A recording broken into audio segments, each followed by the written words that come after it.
One more thing. One more thing. One more thing. Hello and welcome to a really special episode of One More Thing, where I am joined by a true legend in many games. No amount of superlatives I can put in this introduction will do this man justice. He has touched and influenced so many generations across so many genres, so many disciplines, and it's impossible to know where to start. We've already done one amazing interview once this year on UKF, and now we're about to repeat the conversation or follow on that conversation.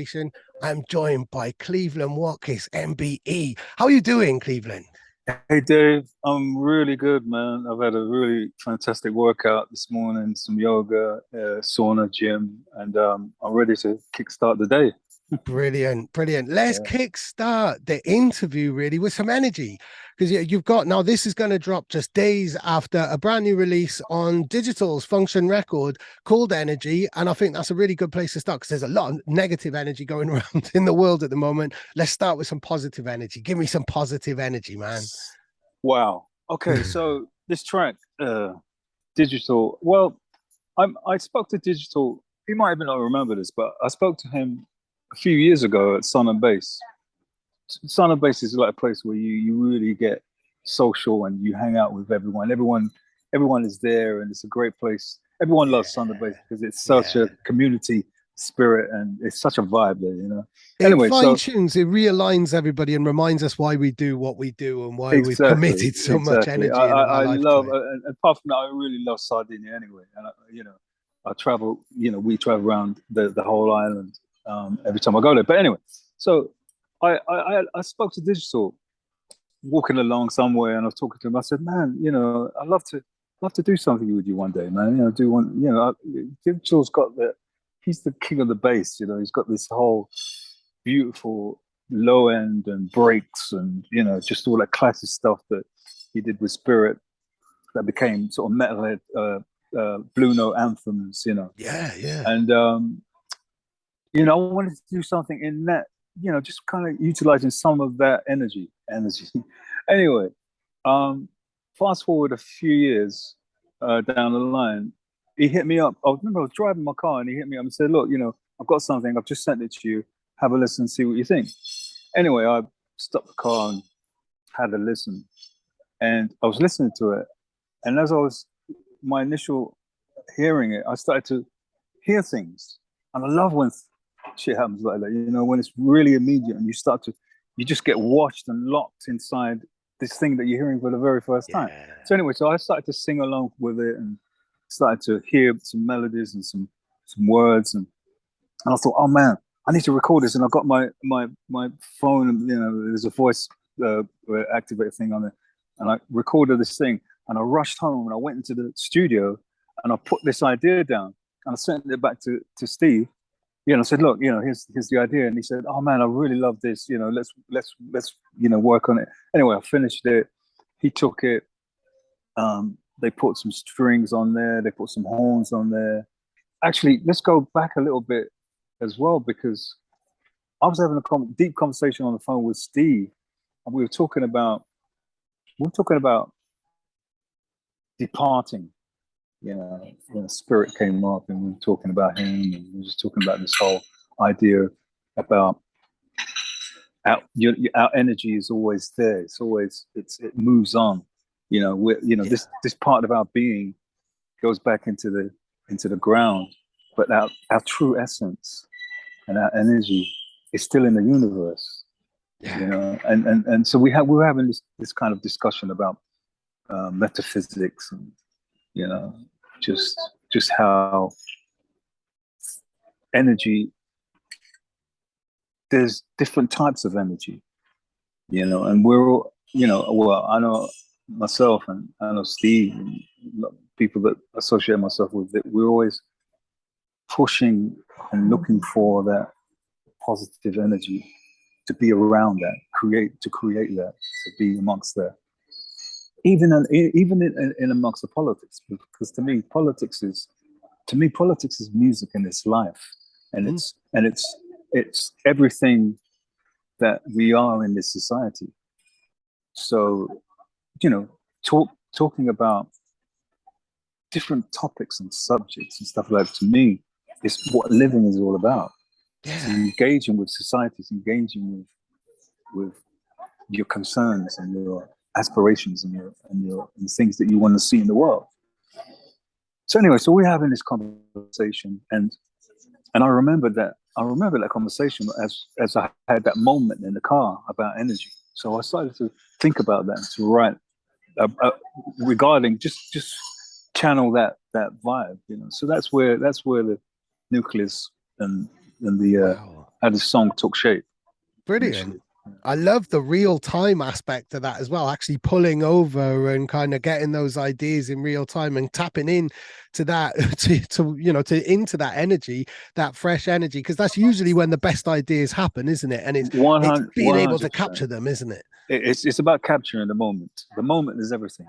You know, this moment is everything. You know, we're on Zoom, it's being recorded. It's everything. You know, there's no yesterday, there's no tomorrow, there's only now. Yeah. You know, so capturing something that's powerful and engaging, that, and you can never do it again. We can never have this conversation again in this way. Yeah. You know, because everything about it will be different. And I love, which is why I love improvisation. I love, you know, wordless singing, even, you know, just making sound, because sound suggests melodies, suggests thought, suggests words, suggests stories. We hear that when we listen to instruments, you know, when we listen to instrumental music, you know, it conjures up images and stories and patterns, and you know, and so I love the idea of always being in the moment when making music. Yeah, it's great to write things down and to have, you know, structures and all these kind of things, but it's also really important to be able to function right there and then in the moment and deal with that aspect of life. Yeah. So yeah, so the song was written totally in the spirit of the moment for me. Yeah. Brilliant. I'd wondered because Steve sent this the song to me in a really early version of it around about, I think, Christmas time at the start of the year, the end of last year, the start of this year, I think, if I recall correctly. And I wondered if you'd kind of like rubbed shoulders or anything, because he's been through this real like educational kind of trip recently and gone to uni and to study music and stuff. And I didn't know if that's how the link up had come about through YouTube, but it sounded like, you know, kind of he captured the moment and just made something and thought, right, this is something to send to Cleveland, really. Well, again, you know, the seed of the idea took place when we met in someone's base, as far as I'm concerned. So we're talking a few years ago. Right. You know, Wow. you know, when I put it to him and said, look, you know, I'd really love to do something, and I think that was the seed. You know, that conversation. Yeah. And Steve was like, oh, I remember his demeanor, and he was kind of like, oh, yeah, Cleveland Watkiss and a vocal. Yeah, you know, sorry, no, Steve is just always, you know, that, yeah, yeah, mate, yeah, Cleveland Watkiss. So anyway, yeah, that for me was the Cool. connection. Brilliant. What are your memories of him around the Blue Note days, really? And those that, you know, because he was a formative part of Metalhead's really kind of forming a family. He was in that kind of first run of 10 artists who signed to the label and stuff. What are your memories of him then? Well, I mean, the thing about initially being at Blue Note for me was that I didn't know many of the artists, per se, the Peshays, the Dillingers, the Optical and Ed Rush and Brian G and Frost and Kemi and Storm, per se. I mean, you know, so I was coming in from my background, which was from as a jazz artist and a jazz musician, and that had been a toaster or MC in my earlier years. So I knew the music through that route, through the route of toasting and MCs and people like Iroy and Uroy and dub music and sound system culture for the previous generation from the 70s. So when I landed the hosting position at Metalheads. I didn't know Goldie. I remember Goldie. Goldie just coming to me, said to me, "Oh, this is pressure. This is pressure. Oh, this is Groove Rider. Groove Rider's coming. This is Groove Rider." I didn't know who these DJs were, so he would be jamming in my ear and telling me who these artists were. So I was learning about these artists. I think all of us were, because it was all new and fresh. It was all new music. It was all being heard for the first time on a Sunday at Blue Note. So nobody knew what was going to drop or get played. So digital and spirits music became anthemic in Blue Note, as Dillinger's was. So you got to know their sound. You got to know their breaks. You got to know their this is digital and spiritual. You got to know the sonics. Yeah. I'm fascinated by like your role within that as a conduit between the crowd and the DJ. That's catching you completely off guard. You don't know what's coming, even more so than the ravers there, really. I mean, that it must have been, and we have touched on this in previous conversations, phenomenal to see those blueprints rolling out for the very first time and being there to contextualize it for the ravers and to kind of ease them through the experience or guide them through the experience. Really, it was so phenomenal, and you really had to have been there. I mean, there are videos that capture the essence of the vibe and the night, but being there from 7 to 12 o'clock and hearing this music being banged out on one of the, even today, one of the best sound systems, Eskimo Noise, that you've ever heard in your life. I mean, remember, like I said, I'm coming from sound system culture, so I know about that sound. I used to go and listen to Fat Man and Shaka and all these, in their early days, when of Valve sound system, So to hear that music on such a fantastic sound system in such a great environment, club, was just orgasms, man, for real. pure orgasms, man. And I just get goosebumps just thinking about it. Those sessions and that music and that vibration and that energy. Here's that word again. That whole energy, where you, after the night, come 12 o'clock, then you had to go home. You just be like, oh my God, what did I? You felt like you just had an out of body experience, like you've gone to another planet, and just had this experience for a few hours, and you've heard this phenomenal music that no one has heard before. Nobody's heard this music, and you're just like, you can't wait for the next week. It's like, what's Pesce gonna play?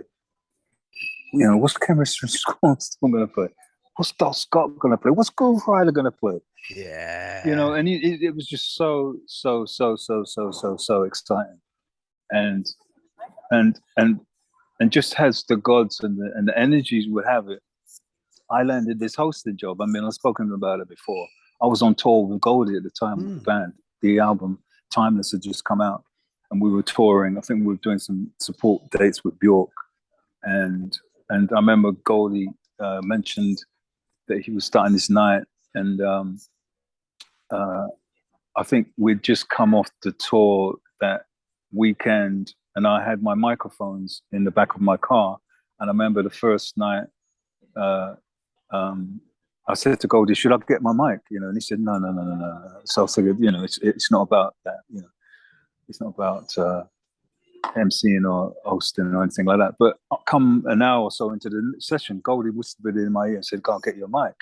So I got my mic and plugged it in, and then I just started hosting. I wasn't rapping or emceeing per se. I was just dropping one-liners and just, few words here and there, because I wanted to hear. I was listening to the music myself. Yeah. So I didn't want to get in the way, and I think that also coming from a jazz background, I've said this again before. Coming from a jazz background, and understanding space is important as well in music. The drama, the build, creating space you know. So I was always thinking about that as well. You know, I was always thinking about, you know, just not getting in the way of the what's happening. You know, so but it was, like I said, you know, it was for me, it was such a blessing and an honor to have been the original host of those sessions. Yeah, and the opening, the blossoming of a whole new chapter in your career, a whole new string to your bow. How did it compare to the jazz work that you were doing at the time?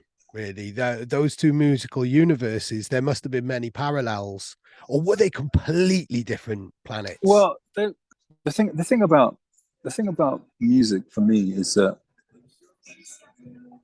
I mean, it really is a language. I mean, I studied music. I mean, I can write music, I can read it. You know, I've done all those sort of technical things. I play as well. I play piano and guitar, and I compose and I write. You know, so I understand the sort of traditional way that music is put together in terms of the formal kind of a way of putting music together. But working with DJs and people that make sample-based music is a whole other world. I mean, Goldie's got a whole different tablature of how he understands music, and it makes and the only way to understand it is trying to get into his world, because he's in a whole other universe with his music and how he understands the music. So, and it works for him, you know. But if you're never going to understand it unless he lets you into that his world of understanding. So yeah, there's differences, you know. There's differences. I mean, I may understand what a major and a minor and a diminished and augmented chords are. I understand them from a theoretical point of view and understand what they sound like. Artists that sample and music, they're totally going by the vibe and the energy and what and putting patterns together that fit sonically to them. They're not thinking about theory per se. So I love that. I love working with musicians or DJs that think like that, because they're thinking it's a different way of making music. Yeah. And I love that, you know. So and I've always been open-minded about music. You know, I love different types of music. I play different types of music. I sing different types of music. You know, I love this language that we call music, because it really is a language. You know, you really, and this is the point that actually what I'm trying to make here is that you learn the language, and then it's time to speak the language. Then it's time to do the language. It's like we learn the English language, and then we use it, we do it. I don't sit there and start thinking, oh, how do I speak now? No, we do it. So music is the same way. You do it. You make the music, and you find people and musicians that can do it. Yeah. And it's not a hassle. And you find the right energies that works with yours, so that you can speak the language. Yeah. You know, and so that you can flow. So you can flow in it. You know, you can flow in it. And you might have conflicts. You might have arguments, but that's part of nature. That's part of the moment as well. You know, conflict. But you find ways of working through it, the energies. You know, and so I love the fact that I can go and sing a Bach duet with Nigel Kennedy, reading sheet music, and then I can come down and work with Groove Rider and flow on, you know, a melody session. Yeah. You know, and everything else in between. I love the idea that I can just do music and not necessarily think about genres. Yeah. I can flow inside, in and out of different types of music. Yeah. And I love that. I love doing that, and I live for that. You know, I don't think there's anyone else I don't think there's anyone else who's got that many parameters on their navigation system as you have. Like nobody else in my history of interviewing anybody in 20 years has ever been able to say that, you know, you could go from working with Nigel Kennedy and do a Bach piece to go into work with Groove Rider, you know, in the space of a day. And that would have been a perfectly conventional day for you, you know, musically.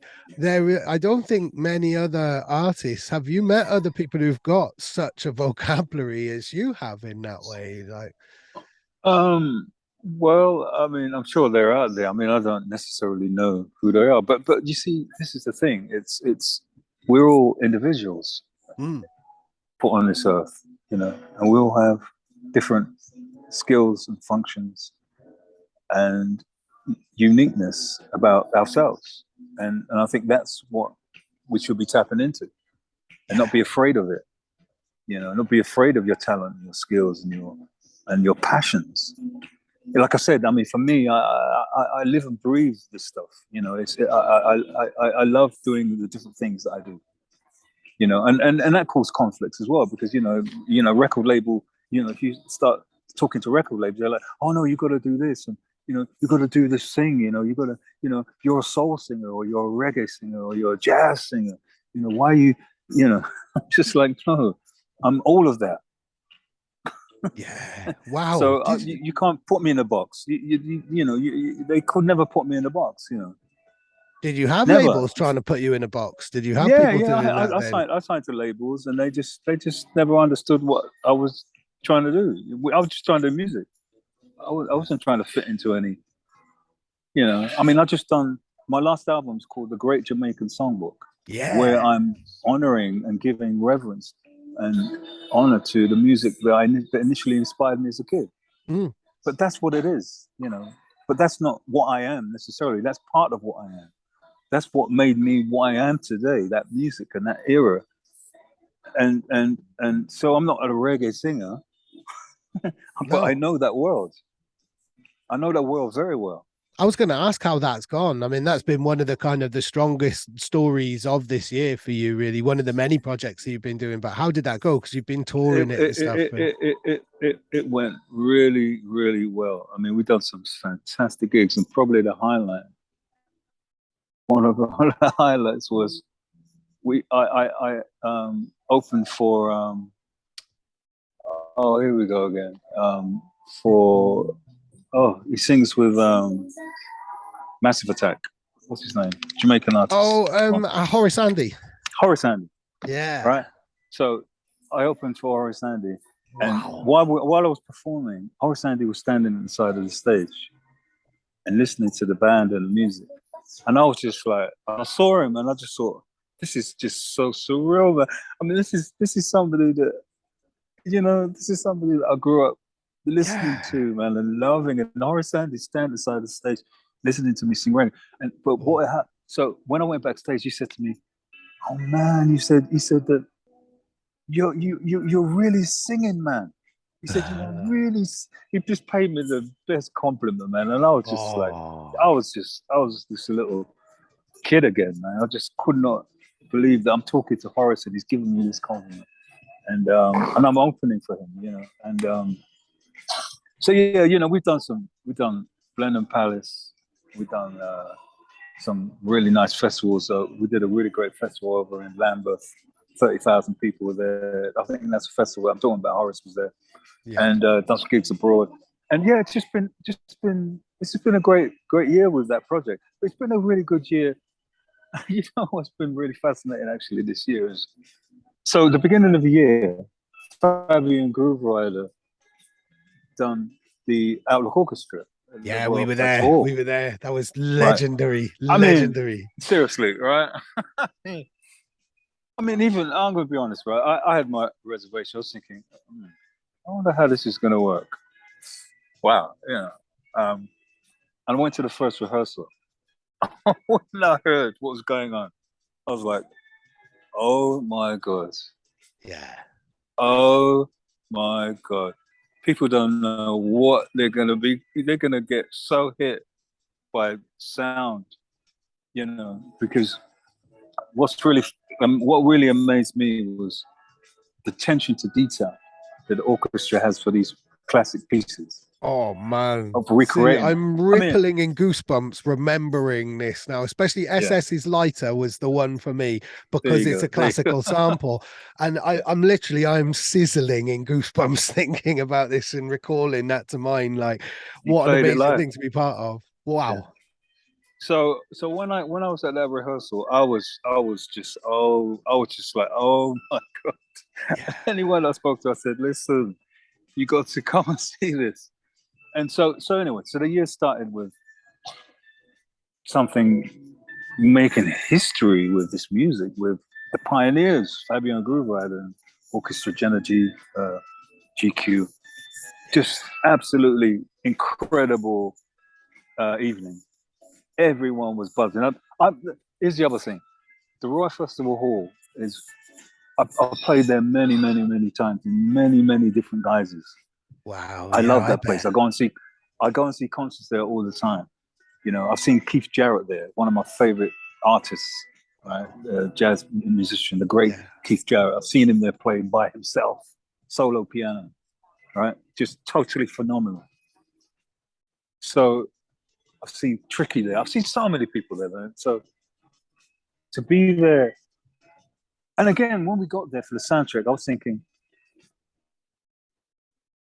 how are we going to hear the Sonics tonight in this place? If they got sub bass, you know, you're just thinking like, is this really going to work here in this environment? This is a classical. This is one of the most renowned spaces in the world.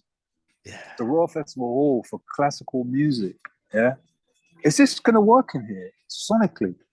Oh my God! When I heard the sound check and I heard the bass in there, and then the bass player, bass man, I was just like, oh, listen, man, you're going to get hurt tonight.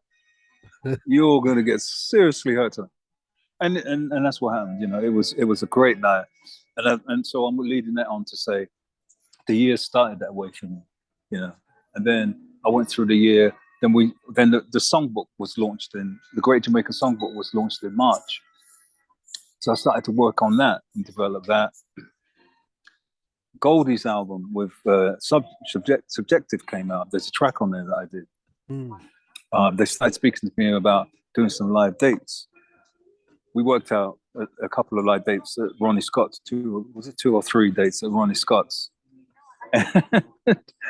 And we did that in September of this year. And again, this is another space that I go to all the time. You know, I've seen all, you know, Art Blakey there. I've seen Ella Fitzgerald there. I've seen all the great jazz musicians in the space. I've spoken to Goldie about this, that, you know, I have such beautiful memories of going to that place and seeing some of my true idols in this music that we call jazz. You know, Wynton Marsalis I've seen there. I've sang with Wynton Marsalis there. Anyway, Goldie and Subjective are appearing at Ronnie Scott's, and I'm singing the song on the that we cut on the album, Brushstrokes. And I said to Goldie, look, you know, I want to bring when I do my solo voice projects, I have my electronics that I use. I have a looping device, I have delays and stuff like that. And I do this project called Vocal Suite, it's called. Yeah. And it's just me just layering my voice and creating, improvising pieces in the moment. That's what I do. It's this particular project, solo voice project that I do. So I said to go, look, you know, I want to bring my things, you know, and do this track. And he said, yeah, no problem. So anyway, I went to the rehearsal, we did it, and it all sounded great. Got to Ronnie Scott's, and some of the stuff wasn't working. Oh no. And yeah, some of the stuff wasn't quite working. And to this day, I still don't know why. Anyway, so the first night we did it, and we did it, and it was great. It was great, but it wasn't what we had done in the rehearsal per se. But the next night, Goldie was adamant, no, we got to fix this. And we did. We fixed it. We fixed the technology, and I did it. And on the second night, man, both nights, man, we raised the roof in that place. But my particular piece, the second night, because I got my stuff working now. It's supposed to work. Oh. I think what was it? I think Groove Ride was there. I heard Groove Ride said something like Cleveland was singing in tongues or something. He said.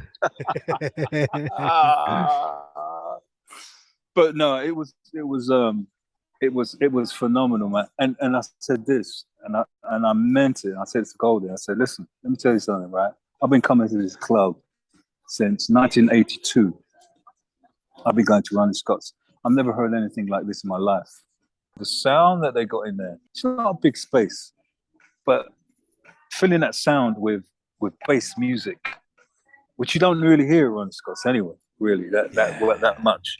It was amazing, man. So my year, in terms of the things that I love doing, this has probably been one of the best years of my life, of my career, working with all the most amazing people and that I know. Amazing. And That's the positive energy. That's the positive energy that I wanted at the start of this conversation. Considering how rubbish things are and how politically, kind of activated you are, like, things are in the outside world, outside of music. And I know you were saying politics is music. We're probably in the worst situation we've been in the UK for, certainly in my generation. And, you can recall even further back another 20 years again. We're like, there's, despite the challenges that we face at the moment, you've had the best year, and I think that's amazing, really, because things are pretty rubbish, aren't they? I really have, and I think that everything is perspective. Everything is about how you choose how you choose to navigate through the day, how you choose to deal with the day, how you choose to navigate your way through all this political madness that we see in the world, the wars, the changing of the guards at the Houses of Commons in the last few months. Just the America, that people can't afford to eat in this country. I mean, seriously, Dave, man, I can't. Sometimes I wake up and I'm just like, is this really happening? Am I really living in this one of the most opulent and richest places in the world? And there are thousands and thousands and thousands of kids that are going to school and they don't know what they're going to eat in England. Seriously, man, we are. It's shameful, man. Yeah, it's shameful. It is really shameful. And it's down to pure greed. It's pure greed that is fueling that. Pure greed, just the 1%, really, and just the inequality and the mixed messages and the mainstream media. I don't want this to turn into a moaning session, but we need to acknowledge we have to use. We're in a place now where you can't be sitting on the fence, man. You got to say, people got to speak up.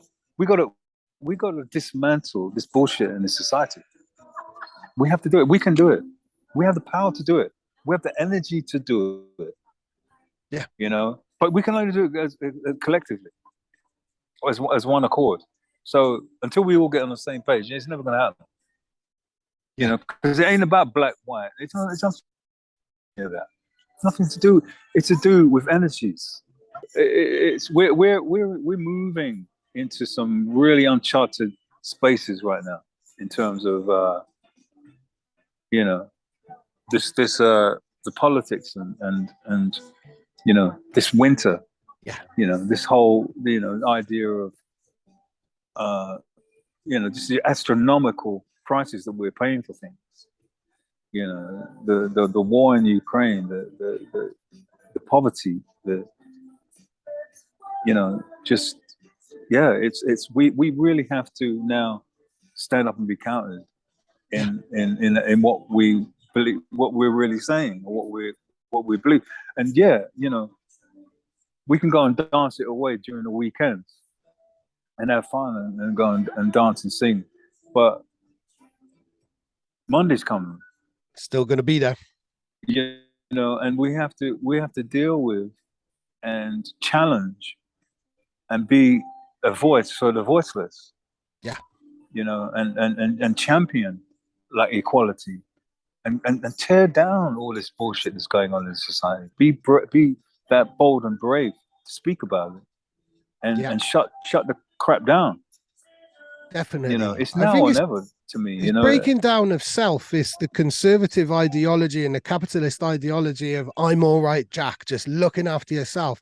And it's never been about that. If you look back through like the history of humankind, community, sharing, supporting each other, nothing ever happens without, without sharing and without working together, really. And I think it's breaking down that really corrupt ideology that has existed throughout the whole of the 1900s and for all time, but certainly with the capitalism, I think it's that looking after yourself. I'm okay, fuck everybody else type of thing. And that's what needs to be eradicated. That's the root of it all, really, which, I mean, money represents that, greed represents that, ego represents that.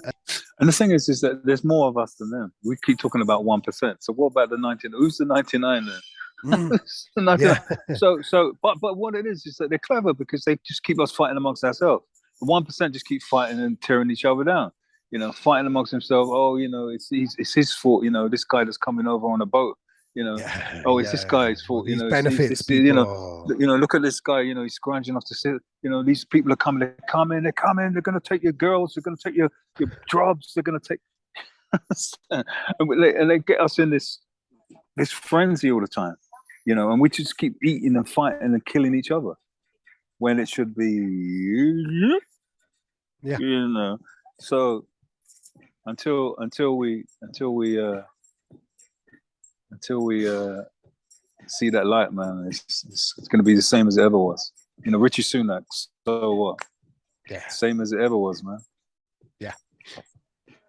And what's worse, and I noticed that you posted about this then, is the casual racism that's come in with his posting as well. Really, it's a very horrible, complex, and toxic issue. You know, really, what, Dave? We're going to see racism like we've never seen it ever. Now, ooh. Yeah, sadly, really hope we are. I do too, but you know what? As somebody that's in their 60s and seen some extreme madness in this place, it's in the air, man. It's in the air because they're all of them. They're all going to come out. They're all coming out. They're all out. It's all out. It's all It's all come out from under the carpet now. You got to fight fire with fire, bro. Yeah. Yeah. And shine a light on it, and again, call it out and show where you stand. Really, this isn't the time for sitting on the fence. You know, and but in amongst all that is this hope, this beauty, this sense that it's all going to be cool. It's all going to be cool. So I'm not That's afraid. what I need to hear. That's what I need to hear. There's no fear. There's no fear of. You see, this is the thing. It's like when you know that the light will always win. When you have that knower about yourself and about that kind of power and that kind of energy, light always turns out the dark. Yeah. It's simple. Go in the room and switch the light on, man. The darkness is gone. So when you understand energy in that way, and you understand the power that's within you, that you have, then you know that we keep talking about this 99%. Then 99%, you will need to turn your lights on. Yeah, I mean, how bad does it have to get for people to realize that, though? For people who are still blindsided by what the lies that we're being fed, really. Because they're very good at keeping us fighting amongst ourselves. They do it. They're great at that. They've got the media, they've got the TV, they've got the radios, they've got all the mass media, and they just keep feeding us the shit. They've got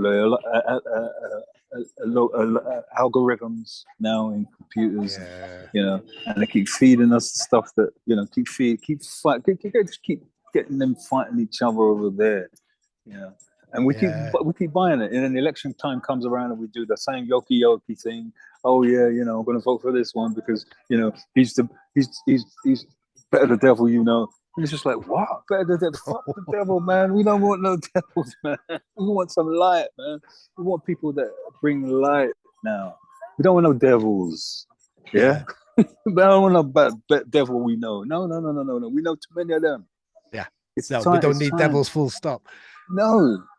You know, so, and you know, and yeah, there is that.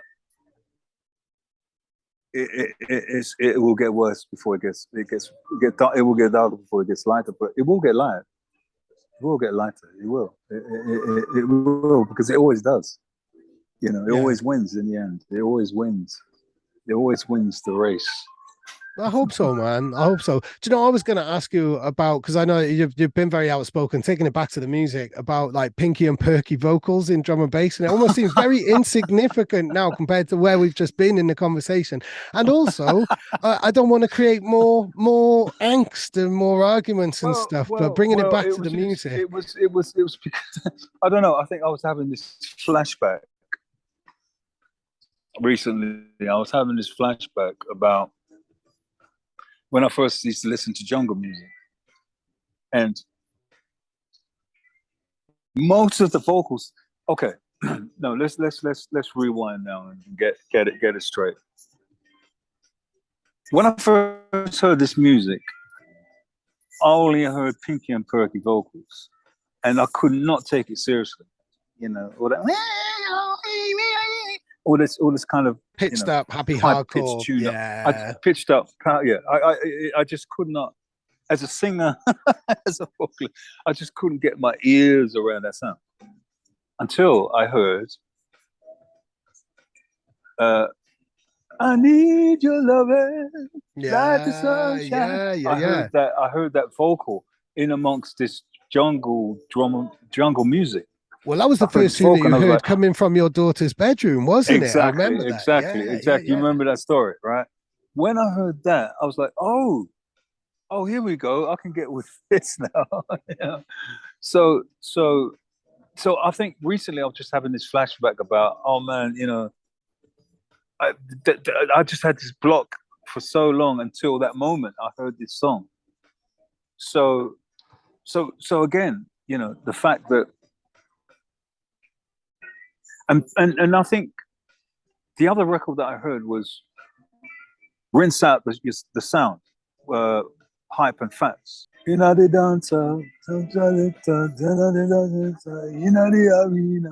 You know, I remember hearing that, and I was just like, "Oh man, this is fantastic!" And this is I love this. You know, I love this. Yeah. I mean, since then, me and Fats are very close. I mean, Fats is a really good friend of mine, but I didn't know it was Fats at the time that did that vocal. And then obviously the other tune that he's got with Hype as well, what's it called? Peace, Love and Unity. Peace, Love and Unity, yeah. You know, again, you know, fantastic vocal, you know, great sentiment as well, you know, just the whole energy again with that song. So it was things like that, you know, going to Speed, the original sort of drum and bass space with Fabio and Bookham and Conrad, you know, going listening to those sessions every Thursday and hearing a whole different take on the music and the scene, you know, and again, you know, just you know, I formed with Mark Gilmore, the drummer Mark Gilmore and DJ LaRouge. We put together this trio called Project 23, and we were, as jazz musicians, we were. My idea of something behind it was, I didn't want to sound like that. I wanted to create something that was inspired by that, and that's what Project 23 was. I was being inspired by going to the raves and the clubs and Speed and places like that. But we were doing it more live back then. We were talking 93, 94. And we're going to get back to that. Project 23 is itching to come back. Wow. To 23 next year. So it's the ideal time, 23, to return. in 2023. Right. So yeah, Wow. watch that space, Project 23. Wow. Yeah. Have those seeds been sown? Are you already rehearsing and sharing ideas and stuff, or is it a bit early for that? Yeah. Yeah. We're throwing ideas across to each other. It's happening. It's slow, but it's happening. We're talking and we're moving towards 2023. Brilliant. Brilliant. Amazing. What else can people look forward to from CW in 23 or Well, towards the end of 22? I spent most of summer writing for my new trio. So just new music, songs that I've been composing. I just got back into that zone of writing songs. I recently bought a guitar as well. I initially, a lot of people don't know, but I initially started playing music on guitar, acoustic guitar, when I was in my teens. And through the influence of my brother, one of my brothers was just he picked up learning guitar through going to church and some of the musicians, and he'd come home and he'd bring a guitar home and he'd start playing, and I'd be like, "How did you learn to do that?" And he said, "Oh, he was quite natural and good." My brother Tony, who lives in Brighton, and he started to show me some chords on the guitar. And anyway, eventually I started to learn and got myself a guitar and started to learn how to make chords and shapes and learn about song structures and writing tunes. And this was something I was doing in my teens and my late teens. And and and I was kind of going down the songwriter route in a sense, but come just over the last 2 or 3 years, I just wanted to go back to that thing that I used to do with the guitar and write how I used to write songs. And and I brought myself a really nice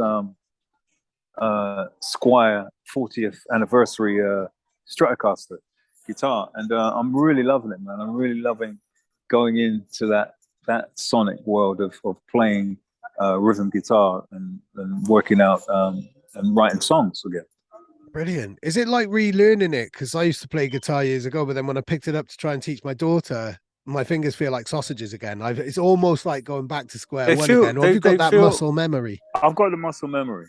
I've definitely got the muscle memory because I spent so much time on it, on those in those muscles, that my hand still knows the shapes, the chord shapes, and so I'm loving that, man. I'm really loving just being reminded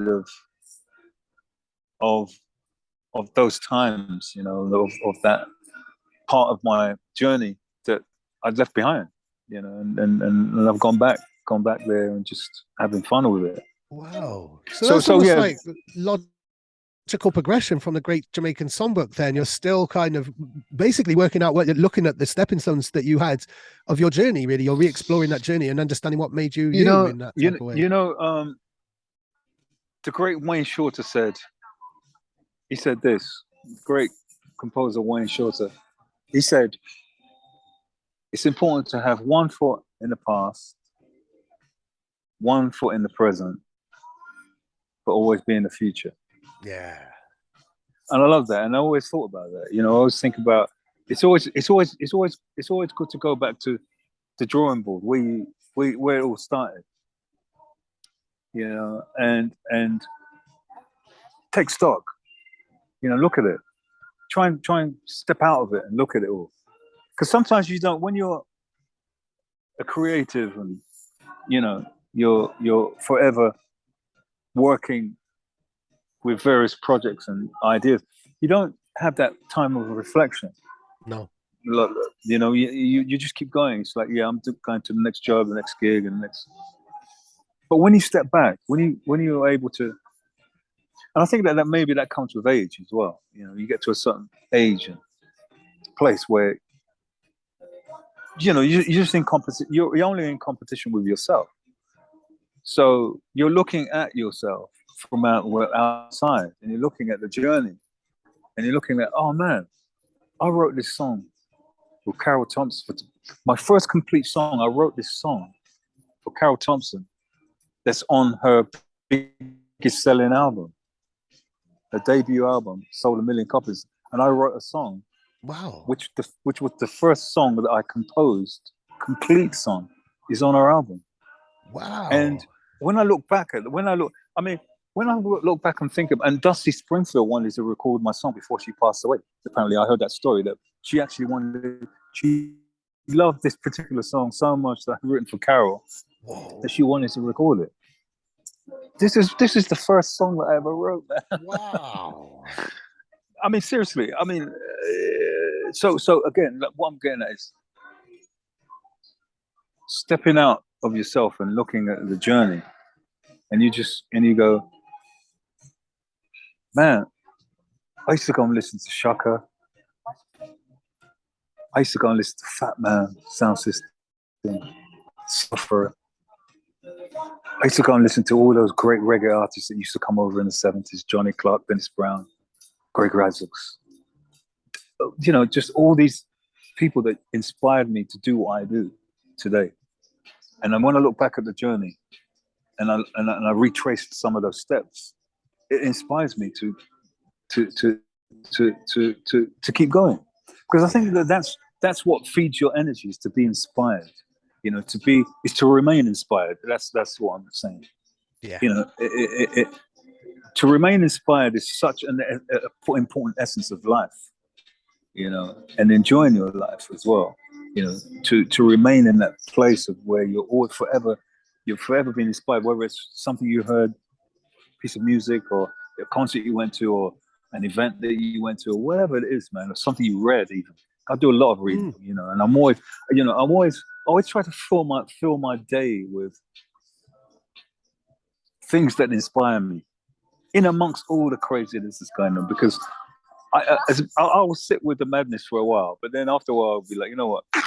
Yeah, shut it out. Yeah. Let me go and listen to Duke Ellington or Thelonious Monk, or you know, something that's going to really lift me up and inspire me. Or read something, or watch something, or watch listen. something. Yeah, you know, those things are so important, man, for us to engage in. But again, it's holistic. It keeps you energy. Absolutely. It gives you that energy then, and it transcends everything else that's going on then, and it's you, isn't it? It gives you time. and you engage in it in a holistic way, whereby it's not just that, it's what you're eating, it's what you're watching, it's how you're thinking, it's who you hang around with. It's who you're hanging around. There you go. It's all of that. It's all of that keeps you in the now, here and now. Yeah, you totally. know, so yeah. I mean, you know, look now. I'm sitting here in this, you know, my gym's in this hotel, and it looks like it feels like a summer's day. Look at me. I'm sitting here. Yeah. We're coming to the end of October, and it feels like we're still in summer. What is going on with that? Yeah. You know, it's lovely and all that, but we need all the seasons, man. Yeah. We need the winter. We need the spring. We need summer. We need all the seasons, because that's how our universe, our environment, our garden works. Yeah. Through all the seasons. Our cycle, if you like, really, isn't our cycle, yeah. You know, so as much as I'm loving it, there's a concern, man. It's like, this is the climate change that David Attenborough's been banging on about to us. Like, hello. It's like, you know, that all the protesters have been protesting about throughout this year, demonstrations, shutting down parts of the M6 or where it is, and you know, causing pure disruption on the, you know, the railway strikes. You know, Mike Finch. And that's been a fascinating discussion for me, because that's another way of weaseling out the kind of the right wings, when people say, yeah, I agree with protests, but only if it's done in a way that doesn't disrupt my life. And, you know, there's been lots of opportunities where I could have come to London, but because of rail strikes and things like that. And I've said, like, you know, I am not bemoaning the rail strikers in any way. I fully support the workers. I'm unable to do something that I have, the liberty of choice to do, I'm a really lucky person to have that choice in the first place. And I think, the protests, I'm fully behind everybody who's protesting in whichever way they see fit, because that's the start of the voice. That's the start of the light that we were talking about earlier. Exactly. And I think that is the start of the light, and that's a great light. And I think that the fact that most of our society supports these strikes, I think that's such a beautiful thing, man. That's such an important and beautiful thing. That's the hope that you were talking about. That is the hope, man. Because when we, because it affects all of us. It's all part of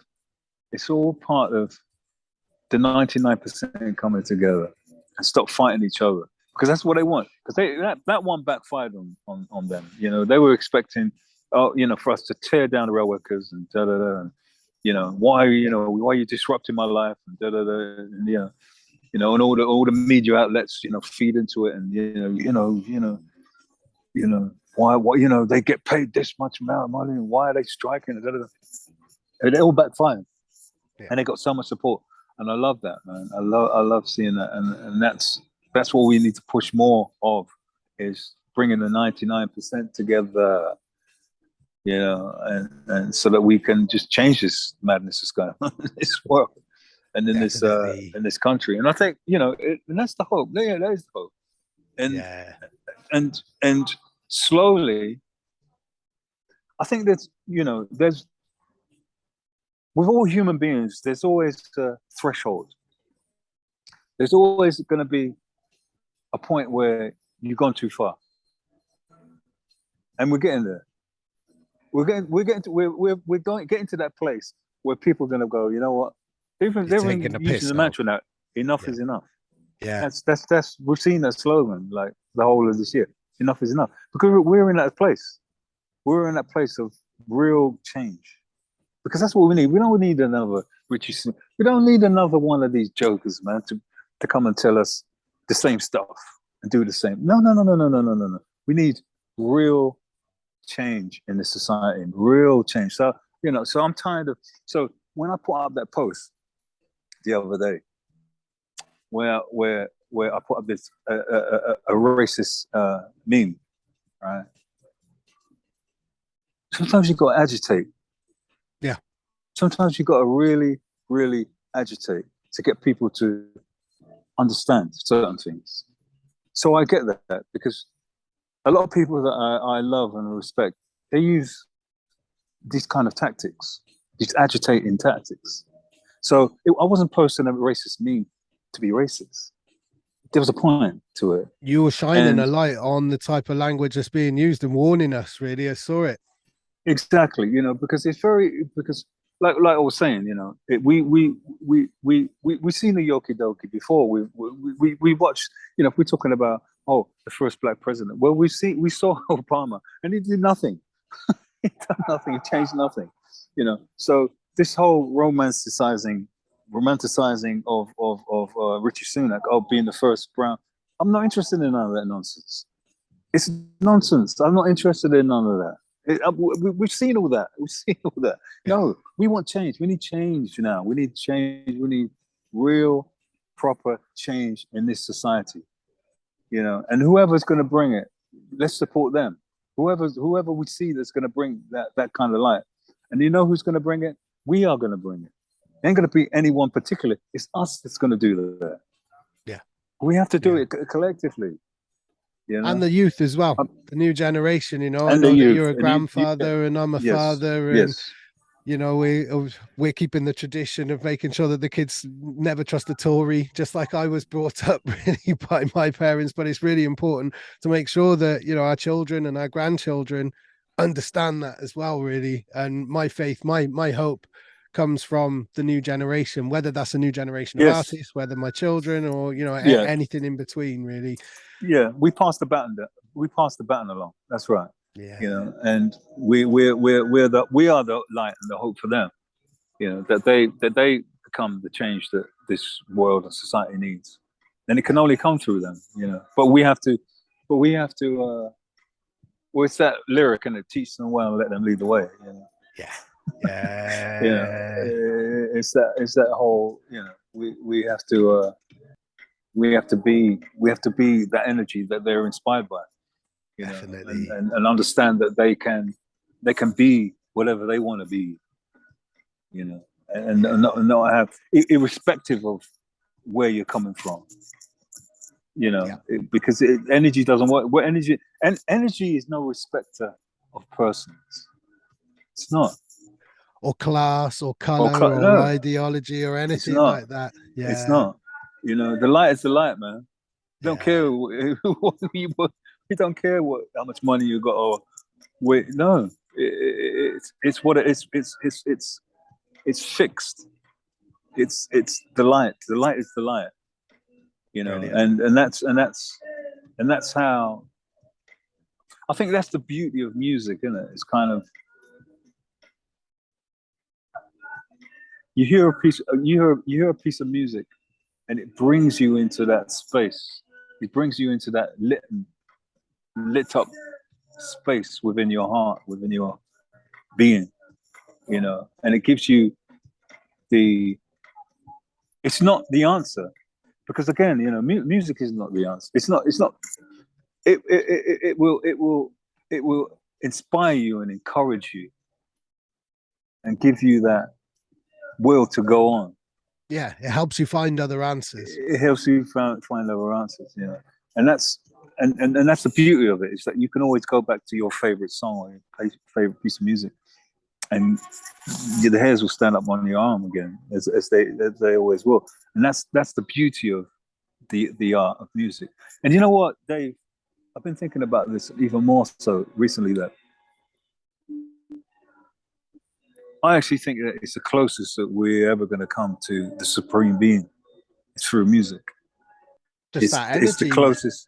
Yeah, you know, it's the it, it's probably the only essence thing that I know that brings me to the light.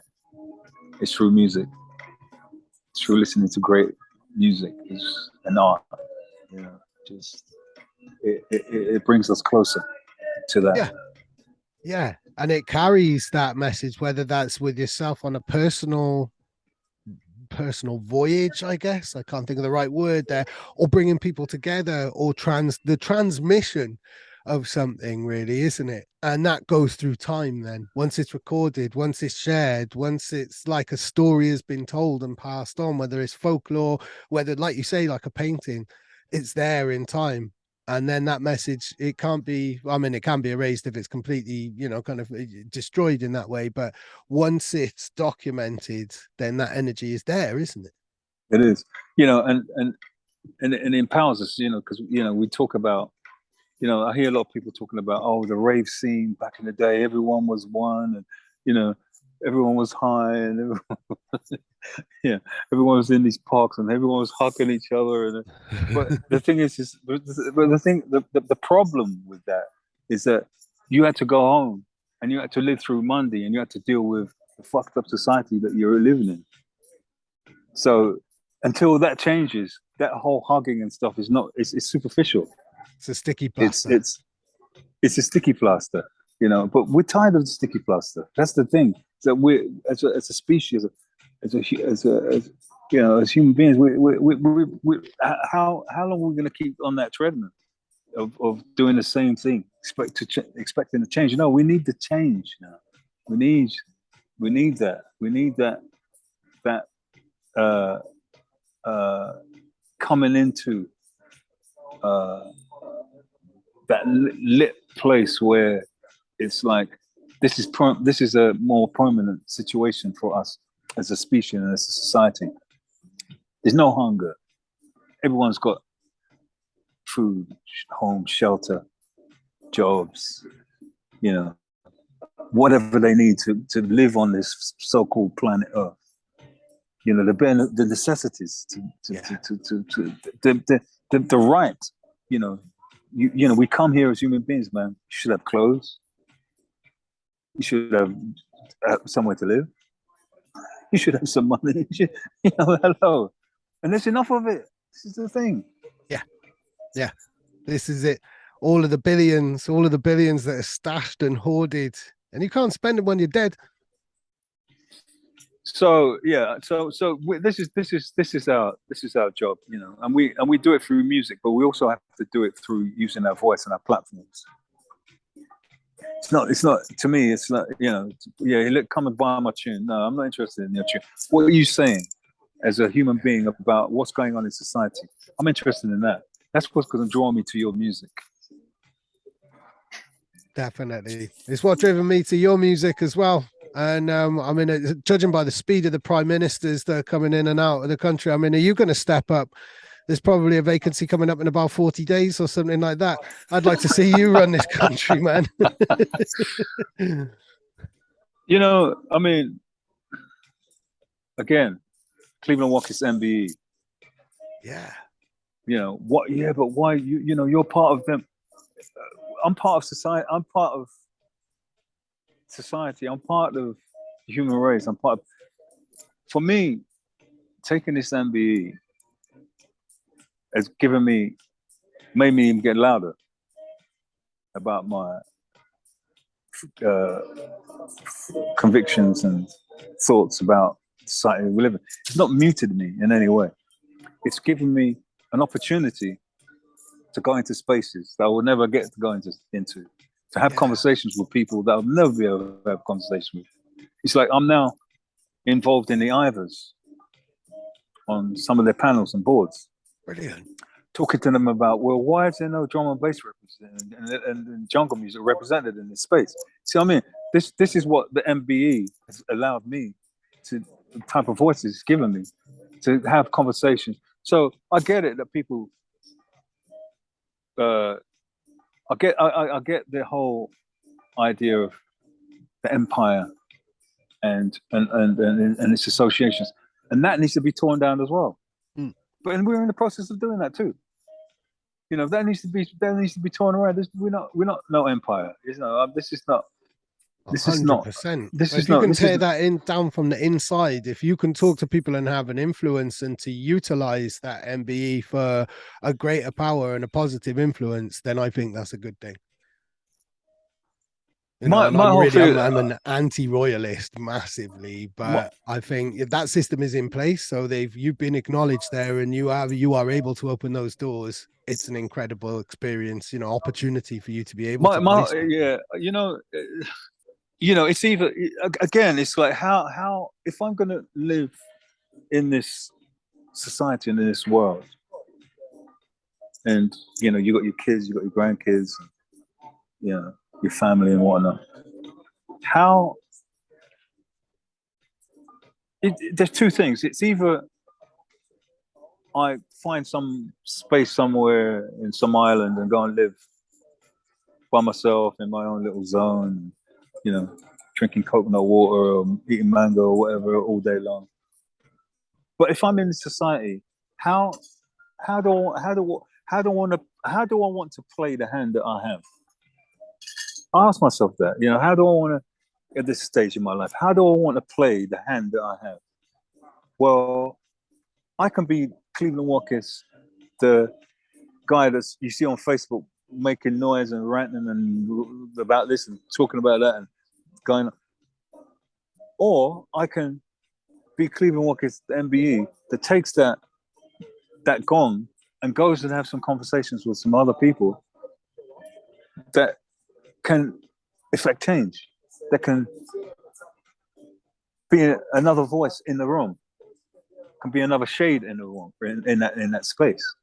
So that's it. It's to me, it's if you're not at the table, nothing's gonna happen.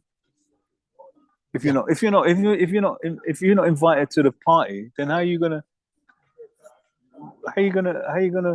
get dressed?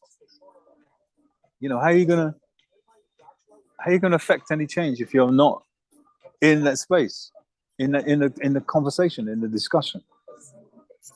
So, and I get it. I mean, other people have different ideas about all this stuff, but that's fine. You know, we're all entitled to our opinions and beliefs about life. Yeah, I do think that we are moving into. I think people have had enough, Dave. I think we're in that place, man. I just think people now, you know, we've had COVID for we've seen, man, we've been played, man, in so many ways with this whole thing, with this COVID thing. I just think that people are actually just waking up, the people are looking at alternative outlets as opposed to BBC and, you know, your sort of regular sort of, you know, stuff that's rammed down your throat, and people are just waking up. That people are just looking with being a bit more skeptical about things. Yeah, a bit more that they're being fed, analytical. you know, just a bit more savvy, a bit more. What is he or she really saying? Yeah, what am I being sold here? What am I being manipulated into? You know, why am I being told this at this time? Yeah, why, you know, what is this war really about? What are these wars really about? Yeah. Because all right, I'm going to say this on camera. I've never said this before, but I'm going to say it to you today. I actually never got vaccinated. You know why I never got vaccinated? Because of Boris Johnson. Yeah. I got to a place in that COVID journey over the last 2 years where I despised Boris Johnson so much that I said to myself, anything this man says, I'm going to do the opposite. Yeah. Anything that comes out of this man's mouth, I'm actually going to do the opposite. So when he's telling me to get vaccinated, I was like, you know what? Fuck you. I'm not getting vaccinated. Yep. I'm not getting vaccinated. Because he's been proven as a liar every single time. Like, there's not one good thing that man has done. He became my monitor for which way for me to go. And in a sense, I'll thank him for that. But he... in a weird, fucked up way. In a weird, fucked up way, right? But I didn't get vaccinated because of the fuckery that was coming out of his mouth. I don't blame you. I don't blame you at all. And I think you shared something recently today where people have been now being repaid for losing their jobs for not getting the vaccine and stuff. So that's a whole other thing. I mean, I've got to wrap this up because I've got another interview happening in 2 minutes time. But like the last time, like this could just carry on. This could be a fireside chat. I have a lot to learn from you. I find you incredibly inspiring. And I think this is going to be an amazing watch for anybody who sat down and watched this conversation, really. Thank you so much for spending the time and sharing ideas and sharing the energy with me, man. Energy, the 4th of November, energy drops. Excellent. And this will drop a couple of days after. And awesome. I can't wait to put it out into the world. And I wish you all the best, man. And I'm looking forward to our next conversation already. Thank you, Dave. Always a pleasure, my friend. Cool. Take care. Thank you very much. And thank you to everybody who's watched this. Please like this video and subscribe to my channel and keep on supporting One More Thing. Thank you, Cleveland. Thank you, everybody. Big up the energy. Nice day. One more thing. One more thing. One more thing.